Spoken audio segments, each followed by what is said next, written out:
안녕하세요. 아포입니다. 어제 12.16 부동산 대책에 대한 헌법 소원, 그와 관련돼서 사전 심사가 금융위원회에서 이루어졌습니다.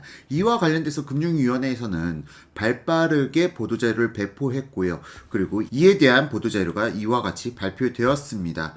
지금 바로 어제 날짜로 보도자료가 발표가 되었고요. 지금 해당 보도자료와 관련돼 가지고는 여기서 굉장한 내용이 있는 건 아닙니다. 굉장한 내용이 있는 건 아니고, 지금 현재 헌법재판소는 사전 심사를 거쳐 심판 회부 결정을 하였습니다. 심판 회부 결정, 그리고 이 종국 결정 시에 헌법소원은 인용, 기각, 각하 여부를 판단하게 됩니다. 자, 그러면은 12.16 부동산 대책이 과연 어떠한 부분에 대해서 헌법소원이 이루어지고 있는가, 이 부분에 대해서 여러분들께서 살펴보셔야 될 거고요. 또한 정부에서 이에 대한 반론을 갖다가 제기하는 것, 그러니까 금융위원회에서 주장하는 내용, 그 부분은 여기 바로 적혀져 있어요.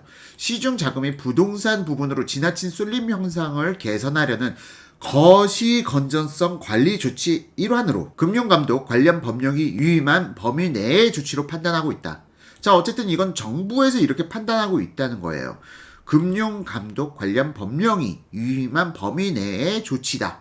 자, 그런데 이 헌법소원이라는 것은 이러한 조치가 헌법의 취지와 불일치한다 라는 부분에 대해서 헌법소원을 건 것일 테니까, 사실상 제가 생각하는 헌법소원, 여러 가지 행복추구권이라든지 해당 11.16 부동산 대책이 무엇이 문제인지 쭉 적혀져 내려가 있는데요. 제가 가장 중요시 여긴 부분은 바로 이겁니다. 대한민국 헌법 제11조 모든 국민은 법 앞에 평등하다. 여기까지 의례적인 말이죠. 누구든지 성별, 종교 또는 사회적 신분에 의하여, 그리고 정치적, 경제적, 여기서 중요한 문구, 경제적 나왔습니다. 경제적, 사회적, 문화적, 생활의 모든 영역에 있어서 차별을 받지 아니한다. 자, 헌법에서 지금 여기서 경제적이란 부분에 대해서 우리가 집중해 봐야 될 필요가 있습니다. 경제적인 부분에 대해서 차별을 받지 아니한다는 문구가 명시되어 있어요. 자, 그렇단 말은 무슨 이야기죠? 현재 15억 이상 초과 주택, 얘네들은 대출을 갖다가 전면 금지야 라고 한 내용 자체가 헌법에서 보장한 평등권을 갖다가 초법적으로 사용했다는 거죠. 자, 이 부분에 대해서 사실상 저도 법 전문가는 아니기에 이 부분이 헌법재판소에서 어떻게 받아들이고 어떻게 판결할지에 대해서는 지켜봐야 할 부분이에요. 다만 이 부분과 관련돼서 너무 법에 명확하게 명시되어 있기 때문에 헌법재판소에서도 상당히 이 심리 자체가 상당히 힘든 과정을 갖다가 거치게 될 겁니다. 그리고 이걸 갖다가 기각하거나 그럴 가능성에 대해서는 전 글쎄요, 제가 법 관련 전문가는 아니기에, 다만 이를 갖다가 지금 추진하고 있는 변호사 측에서도 이 부분이 헌법에 불합치된다는 명백한 근거를 가지고 지금 헌법소원을 건 것인 것만큼 지금 이 결과를 갖다가 지금 예단하기는 쉽지 않아요. 다만 여기서 우리가 준비해 봐야 되는 것이 있겠죠. 만약 이게 헌법 불합치가 된다라고 했을 경우에는 이건 부동산 시장에 어마어마한 태풍과 같은 결과를 미칠 겁니다. 그리고 정부에서도 사실상 11.16 부동산 대책을 갖다 발표하기 이전에 이 부분이 헌법의 내용에 부합되는지 이 부분을 먼저 살펴봤어야 되지 않았을까. 그리고 이 부분을 갖다 좀 더 디테일하게 들어가 봐야 되지 않았을까. 이러한 지금의 논란 자체가 사실은 부동산 시장에 상당한 불안 요인으로 다가오고 있는 것은 부정할 수 없는 사실이거든요.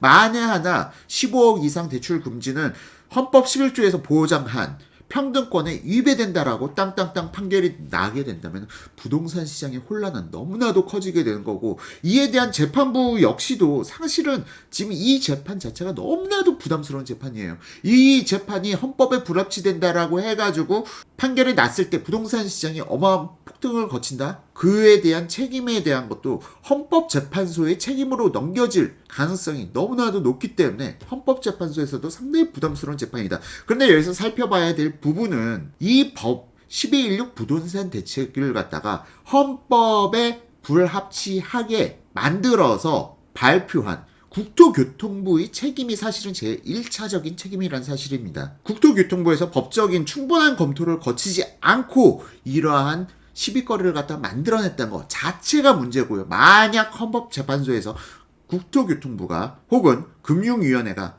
패소하게 된다면 이 부분에 대해서는 다가올 부동산 시장의 후폭풍이 너무나도 공포스럽지 않을 수 없는 상황이죠. 자, 이와 관련돼서 사실 우리는 여기서 만에 하나 헌법재판소가 이 위헌 소송을 갖다 인용한다 하더라도 이건 책임 자체가 헌법재판소에 있는 것이 아니다.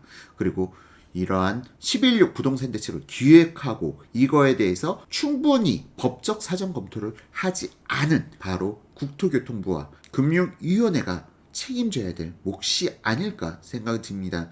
지금 부동산 정책들이 너무나도 과격한 정책들이 많다.